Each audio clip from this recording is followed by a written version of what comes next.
Welcome to P English Literature, a YouTube channel that conveys Amazon, Goodreads, blog, and video book reviews coupled with interviews with authors. It's a perfect channel for book lovers, authors, and writers generally. P English Literature, the exact channel for you and me.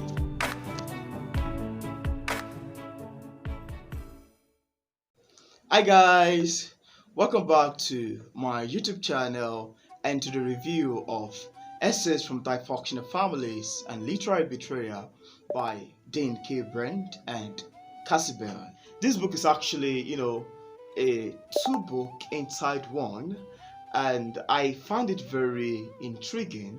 It is absolutely fascinating, and it's quite wholesome. Yeah, it is really wholesome because I actually read an ebook version of the book, and while I was reading it, I couldn't believe what I was reading. At some point, I thought it was a real life story. First part is, a collection of 10 essays from Dysfunctional Families, and that's the title. Then the second one is titled Literary Betrayal. The first part was authored by Brent, and this part is, it's a collection of stories from 10 Americans who are born into dysfunctional families, who have some, ugly circumstances surrounding their birth in one area or the other. And the second part, which was authored by Casey Bell, is like a follow-up to the first part. That was, a collection of 10 stories from, people with family dysfunction, etc. The second part spoke about the aftermath of, Brent writing these short stories about 10 Americans who are born into dysfunctional families, because the book actually turned out to be a bestseller. But before I move into this review, I want to read to you the synopsis. Essays from Dysfunctional Families is a fictional book which contains essays from 10 different American residents. The book is written by fictional writer Brent. The book Literary Betrayal is a fiction written by Casey Bell, which tells the story of the aftermath of writing a book, essays from dysfunctional families.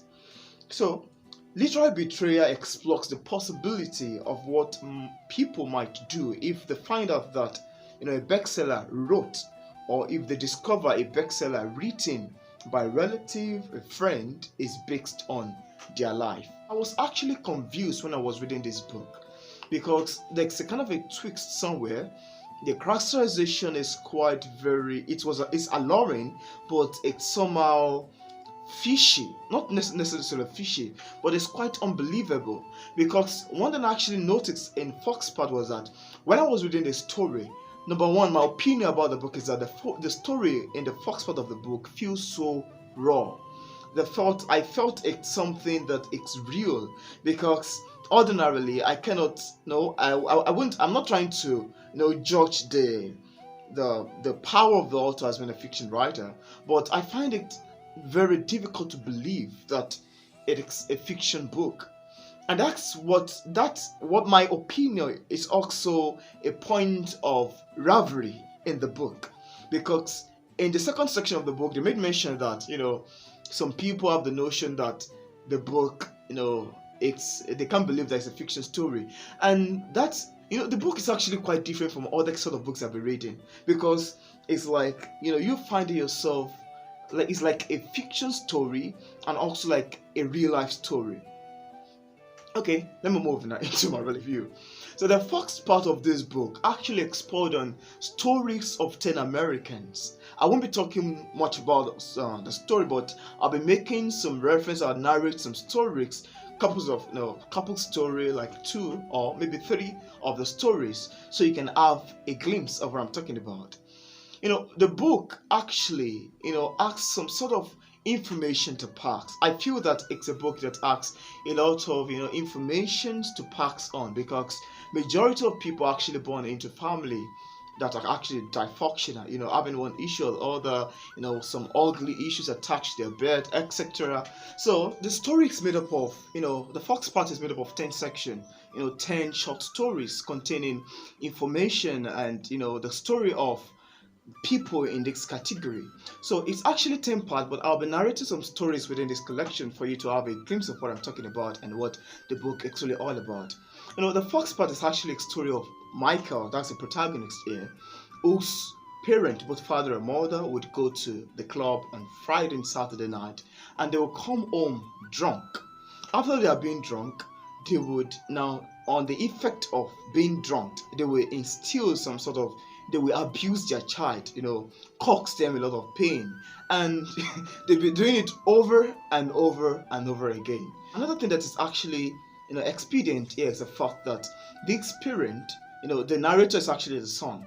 This parent would appear like saint outside when they're even in the church or when they're outdoor, but when they come inside, once it's Friday and Saturday night, they would go to the club, they would get themselves drunk and come back home and become started acting under the influence of being drunk and talks, instill some sort of emotional abuse on their children.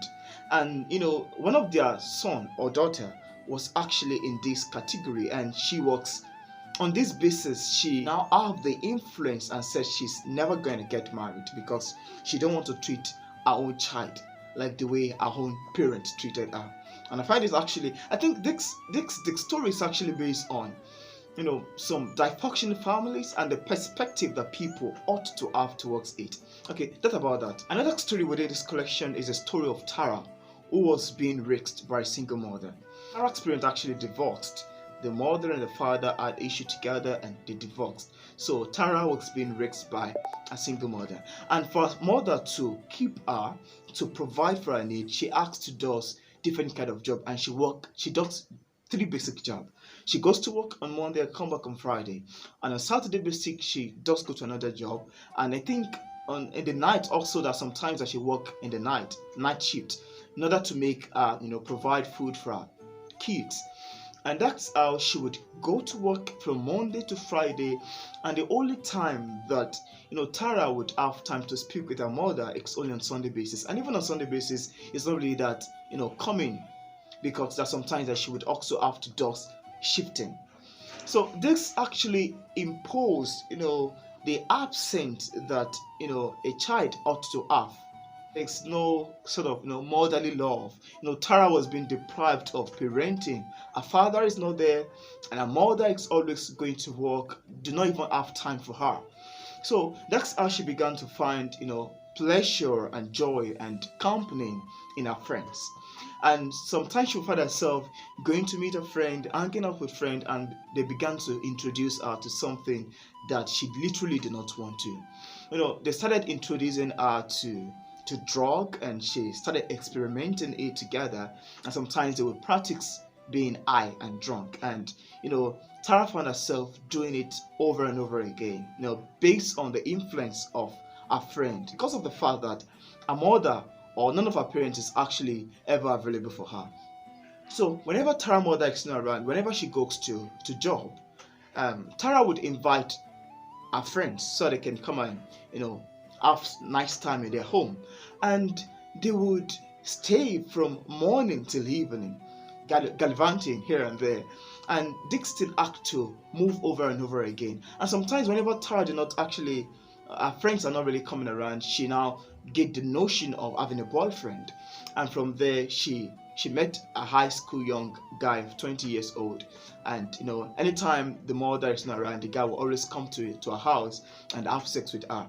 And that actually have been reoccurring from time to time. The scenario keep repeating itself, and a neighbor actually get concerned, because a neighbor has noticed this guy always coming to Tara's home, and when only Tara is the only one at home, what is he coming there to do almost every day? So because Tara now is experimenting drugs, she's also a drug addict, and this particular day the guy was actually drunk, and it was instilling pain on Tara.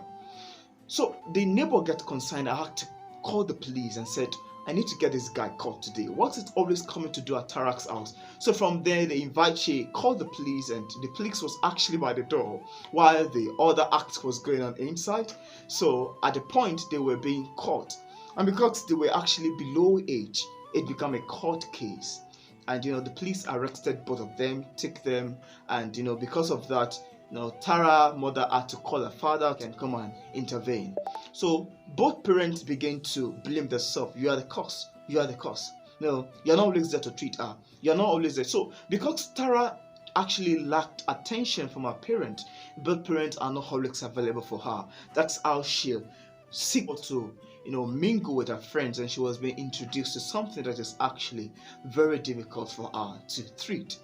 So the story actually keep on, and the shame was quite obvious, and Tara, anytime she's in school, she always feel the pain, and she had to study hard in order for her to secure a scholarship to study in college in another state. And that's how till today she doesn't want to go back to women in the United States, where because of the scar that the issue left with her. So that's the story of Tara. Another fallen story here is the story of Alison, which was actually adopted at a very young age by gay couples. When Alison grew up among two male father, she was like, she did not understand it at first, but when she began to grow up and she really could have some sort of exposure, she was able to understand that, both parents are men. And because of this, she has been pestering them to know who actually gave birth to her. She had been pestering until they had to told her that she was being adopted. So Alison tried her possible best to visit the adoption agency to inquire more about her parent. So she tried her possible best, and she was being given the information, and she reached out to her parent. Once she get to her parent, the house of her real parent, it was very, very apparent that the parent do not actually want her. They told her to her face that we don't want you. That's what the father actually hold. We don't want you. We don't want the kid. We actually gave birth to you as a result of mistake. You mean the condom broke and you are a product of mistake. So we don't want you. Please go back to your two main fathers. So that's how Alison felt herself. So she hated herself because she was like, if the people that gave birth to her do not want her, then why is she leaving? She felt depressed, she felt dejected, and because of this, she don't want to feel the pain alone. I think this is about perception, wrong perception. So she now want to pass on the hatred to her own children, and occasionally she would get herself drunk. She would invite some young guys rather, and get them drunk and sleep with them. So once this guy sleep with them and it results in pregnancy, she would bear it all through the 9 months, and once she gave birth to the child, she would take the baby to the orphanage. And she was doing it because her parent does the same thing to her. And that's as she kept doing this over and over again. She does it the first time, the second time, the third time, until she was being noticed by a detective, and she was eventually arrested and taken to jail. Another story is, the book is actually made up of different stories. Another story resonates with two brothers who always have sex with their own sister, their immediate sister, and their father is actually aware of it, and he couldn't do anything about it. And again, one funny, gruesome, rubbish issue is a man who would take his own kid without the concept of the mother to a particular dungeon, I think an holy ground in the United States, where I don't know, it's a fiction story or it's a non-fiction story. I don't know if it's a fiction or a non-fiction. I'm just reading a book where she would trade them, the two daughters, for sex, and they will give him money. So that's how the book keep unfolding. It has quite a lot of gruesome stories about family issues, dysfunctional families in it. So I think the book expounds on the diverse effect, the ramification that the absence of parenting can instill on a child. That's the basic. That's what I actually thought the book is trying to communicate. It's trying to communicate because I found the book, didactic. It is morally communicative, and it has a lot of information that is quite, relatable. Because I found some of the story resonating with people that I know. People in the society, and it's actually was when I was actually reading it, I actually reached out to the author to inquire if it's actually a fiction story or a non-fiction story. And even the fact that if it's a fiction story or non-fiction story is a subject of debate in the book itself and towards the second part of the story. And I love the book because it is actually very intriguing. It is wholesome. So one of the things I actually found exception about the book is that it asks a lot of information to communicate. Because number one, what I actually find as a moral lesson there is that there's some habit that some kid come up with as a result of lack of parenting. When the father is not available to take care of a child, or when the mother is not always ready, always busy for from taking care of his own child, it can instill emotional issue, and it can instill some sort of negative effect on the children, as they would attempt to find pleasure in other things. Because I find a lot of stories resonating with lack of parenting, absenteeism of a mother or a father, the effect that divorce can have on children. There's some people that actually grew up in a family whereby their father and their mother get divorced and they are very little. So such kind of issues, such kind of family dysfunctionalities can have a sort of negative impact on the children. And the book is also trying to communicate something to whoever who is born into a family, or is born into a dysfunctional family, that they shouldn't take it on their head. They shouldn't, put it on their head and say, oh, because I'm born into a dysfunctional family, then I should go wayward. Or because I'm born into a dysfunctional family, then I should, be a prostitute or do evil things, etc. So the book is trying to communicate and encourage whoever or those who are born into dysfunctional family to not judge themselves, to accept the ugliness or the bad condition associated with their birth. They should ignore it and move on with their life, because there is a great future ahead of them. So I felt that the book asks quite a lot of information in it. It's a sort of story that I would really recommend for everybody to read it. I recommend it to intending couples, to parents, because it's very good for parents to read this book, and even to everybody, human being, individual, so we can have a knowledge and a kind of a knowledge that would help us to make a society better. So the story have quite a lot of gruesome stories, awesome, intriguing story in it. Then the second part, which is actually titled Literary Betrayal, which was authored by Casey Bell, it's the aftermath of the fourth story, the fourth part of the book, which was written by Brent. So the second part spoke about or expound on the notion that here now the second part is like Brent wrote the story based on the real life experience of some people. So once the book now become a bestseller, the book became a bestseller. So there's a plot twist, there's a kind of a diversion somewhere, there's a way with it. The transition is quite very wholesome, and it made me fall in love with the book. I gave it a 5-star on Amazon, and it's absolutely fantastic. I really love the story. I really love the story. So the second transition is like Brent now coming back to apologize to people that he wrote this book based on their real life story, because he actually did not seek their consent. So for them to be relieved of the pain, of the stigma of having their story published to the world without their approval, then Brent sometimes or occasionally would give some people money and say, okay, take this amount of money so that you can be relieved as a mean of forgiveness. Please forgive me.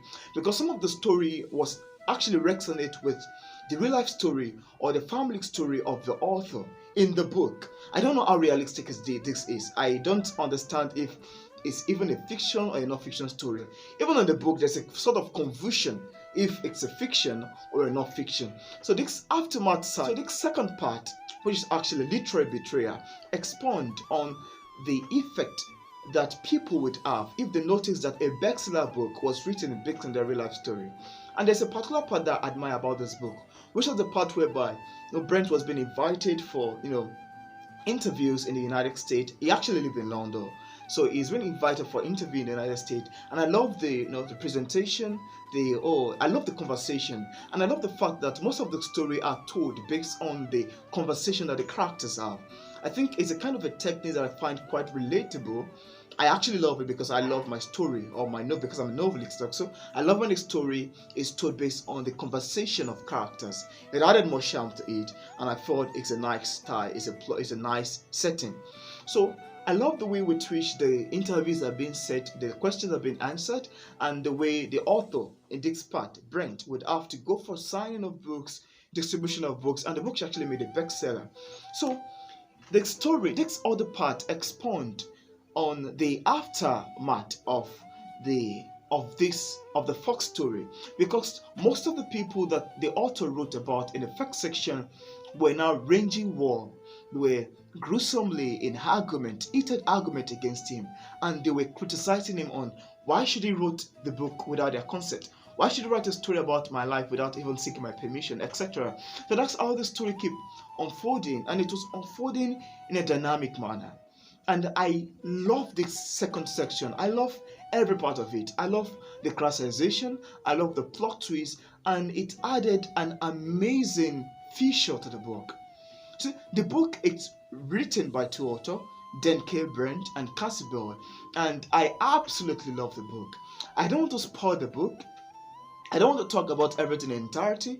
I try my possible best to leave the book, a spoiler-free review, and because of this, I left a link in the description part of this video if you would like to get a copy of this book on Amazon, because I honestly 100% recommend this book. I think it's something that you will love. There's a lot of story there that in my perception, I am not sure it's a fiction. I don't know. But I think my instinct is telling me that this storyline is actually beyond fiction. And if the fact that the book is a bestseller, it's also a fiction in the book, I think it's really an amazing technique from the author. It's really a great idea. It's an amazing technique, and I think it's a technique that would even help the book to become a best-selling author, to become a bestseller rather. So I really recommend this book. I love it. I absolutely love it, and I honestly, wholeheartedly love it. So I left a link in the description part of this video if you'd like to get a copy directly on Amazon. So this is actually going to be my spoiler-free review of this book. Thank you so much for watching my video book review of this book, Essays from Dysfunctional Families and Literary Betrayal by Brent and Casey Bell. If you watched this video to this point and you're yet to click on the subscribe button, I want to urge you to please click on the subscribe button over there. Also consider liking this video and share with your friends. Thank you very much for watching my video book review of this book. See you in my next video.